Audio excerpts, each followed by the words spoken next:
रात्री कुत्रेला मोठ्याने भोकात होते, म्हणलं चोट्टे आले काय म्हणून गेटचा दरवाजा उघडून बाहेर आलो. बाहेर येऊन पाहिलं तर डुकराची अख्खी खानदान माझ्या दारात येऊन उभा राहिली होती. इथून मागे ते वावरात नाच करीत होते, पण आता घराजवळ यायला लागले. ते म्हणत असते नाच करते काय यावाच लागते. म्हणलं यायला या तुम्ही, फक्त आता आमच्या बोकांनी बसू नका, तेवढंच राहिलंय.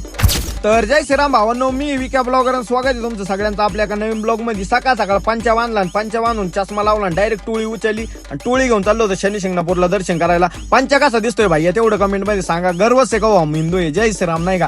टोळी डायरेक्ट शनी शिंगणापूरला चालली होती ना. आता तुम्हाला प्रश्न पडत असा टोळी काय दर शनिवारी जाते का. आमच्यापासून शनी शिंगणापूरला जवळ आहे, त्याच्यामुळे आम्ही दर शनिवारी जात असतो. एखादा शनिवार होतो. टोळी जशी शनी शिंगणापूर मध्ये गेली तसे कार्यकर्ते वाजना 2 बोट करीत होते आणि आमच्यातले एक कार्यकर्त्याला कोणता किडा वळवळ करीत होता, कारण ती 1 बोट करीत होता. डायरेक्ट 2 झापी टाकले स्लो मोशन मध्ये. टोळीतले कार्यकर्ते आतमध्ये गेले. तुम्हाला माहिती एक तर कुठे जात नाही, गेले का काय थांबत नाही. टोळीतले कार्यकर्ते डायरेक्ट 2 नंबरच्या गेट मधून आतमध्ये घुसले, डायरेक्ट आतमध्ये दर्शन करायला गेले. मस्तपैकी शनिदेवांचं दर्शन घेतलं सगळ्या टोळीनी. टोळी दर्शन घेऊन बाहेर आली. मी गेलो पार्सल आणायला. मला आज कळालं इथं तरी ना टोकन घेऊन गेले तरच पार्सल भेटत. बर्फी घेतली मस्त घेऊन बाहेर आलो ना. आता आमच्या गणीबाईला उपास होता, त्याला मंत्र सांगितलं. किती उपास धरा तुमचे होणारच नाही सांगरी याला नाही होणार.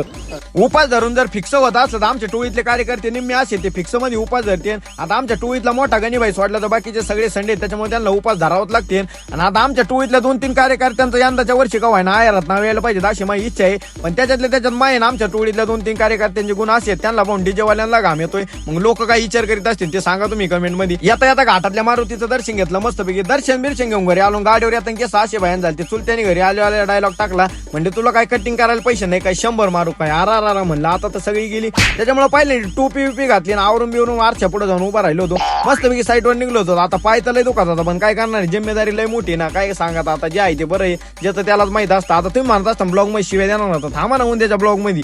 आता डायरेक्ट गेलतो मांडवगण मध्ये विक्या ब्लॉगरची फॅन फॉलोइंग काय कमी काय. शाळेतले पोरं आपले फॅन आहेत, येता जाता म्हणतात विक्या ब्लॉगर.